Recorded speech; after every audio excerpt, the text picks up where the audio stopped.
Hey everyone, welcome back to the channel. We're doing more of an audio test than anything else. I'm trying to use a mic stand today to try to get better audio quality while messing with the functions and the settings on my microphone and transmitter. So we're going to go over a URG-I upper and why I decided to throw this together. So I don't have many modern things in my collection when it comes to AR-15s. Most of my stuff is carry handles, like Mk18 Mod 0 or M4 style rifles.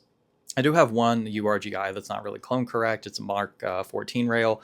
But outside of that, I wanted to do something a little bit different. So I had this Daniel Defense.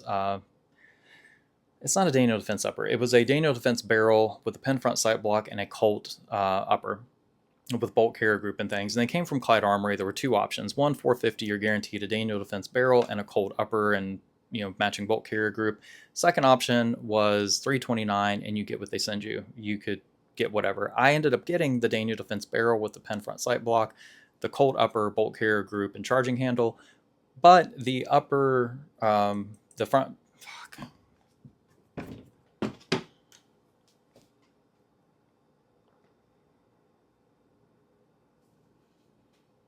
Hey everyone, welcome back to the channel. We're doing more of an audio test than anything else today, so bear with me. We're going over a URG-I, why I threw it together, what the components are, and we're going to go from there, right? All right, so this started its life out as a Colt upper receiver with a Daniel Defense barrel with a pin front sight block, and I did not make it into that configuration. Clyde Armory had two different options of these uppers on their website. One, $450, you were guaranteed an 11.5-inch Daniel Defense barrel with the pin front sight block and the Colt upper with the corresponding bolt carrier group and charging handle. The second option was $329, and you get what we send you.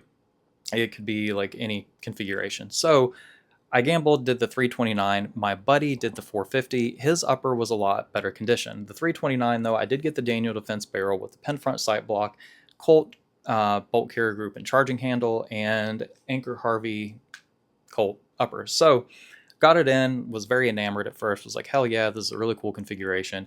And then I realized I didn't like it. The fixed front sight post on it was missing the bayonet lug, and it had a curvature to it of the older Daniel Defense front sight blocks that was meant to correspond with a specific Daniel Defense rail that I did not want to spend the money on. So after the newness wore off and thrill you get of a new purchase, it just sat.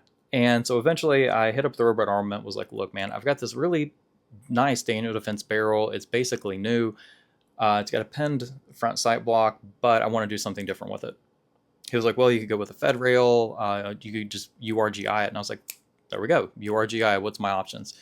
He was like, well, there's a Blimula sale right now with the Mark 16 rails. You could find one that's black and go with it. And I was like, would you have one in stock I could order? He's like, man, I've got one black one that's been sitting here. It's a Blimula though. And I was like, I don't care. I'm going to coat it.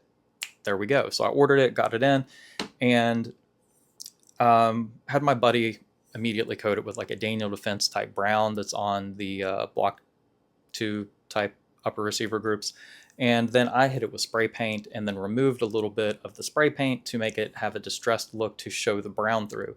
And not for really the distressed look, but to break up the singular color. And it worked. It looks cool. Now, what I originally tried to do was use citrus strip, which was stupid because it removed even the original Cerakoting type deal that he used on it.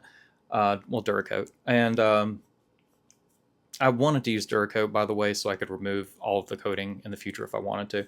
So right there is typically where my hand will be, and so that works because it looks like it was kind of a purposeful wear. Anyway, so I'm really happy with the way this turned out. I have the Unity fast mount with a T1 on it. The Magpul Gen 3 backup iron sights, which I absolutely hate, by the way, guys. I don't know how you feel about them. Let me know in the comment section. So Aimpoint T1, Unity fast mount. This was a package deal that I traded for that had the T1, the Unity, and the Scar Skiff. I don't have a pack to put on it, so that's kind of sad. But I like the Unity so far. I like the concept of the built-in backup iron sights in it, which is where the Magpuls come in. I put these on here to make sure that the backups internally of this sight were actually co-witnessing well. Not co-witnessing, but we're going to correspond with what was already zeroed. And these had already been zeroed on an 11.5-inch upper. So that's it. Also, last part, homage to my brother here. He's not dead, by the way, but he moved. So we don't get to hang out as much. as we used to at all, but this is a Forge Tack lower from Bad Attitude Department. No affiliation with the company. They just do some really good quality clone lowers. So Forge Tack is a fictional company in Call of Duty. I'm a nerd. He and I have played Call of Duty since we were kids together. And so I wanted to do like kind of a homage to he and I's relationship. We've shared a love of history, firearms, Call of Duty, especially zombies. It's not really multiplayer, but really just the zombies, since we were young. So I went with the Forged Tack, and I typically keep a Colt Commando upper on here from Black Ops 1 to kind of make the build from Black Ops 1, or a Block 2 from like Modern Warfare 2 or 3. But right now I did throw the URG-I on here because it's not an SPR lower, and 90% of the time this is going to be used on my Mk18 Mod 0 SPR lower that's sitting over there. But for now, for testing purposes due to the tri-state, I will be using the Forged Tack. So there we go, that's the build. Hopefully the audio quality is good. I intentionally pulled away from the mic multiple times to see if things were going to pick up. And hopefully you guys have a great weekend. Get out, go LARPing, have fun, be weird. Just enjoy what you spent your money on, but be safe. Number one, be safe. Number two, have fun. All that good stuff. Thanks for watching.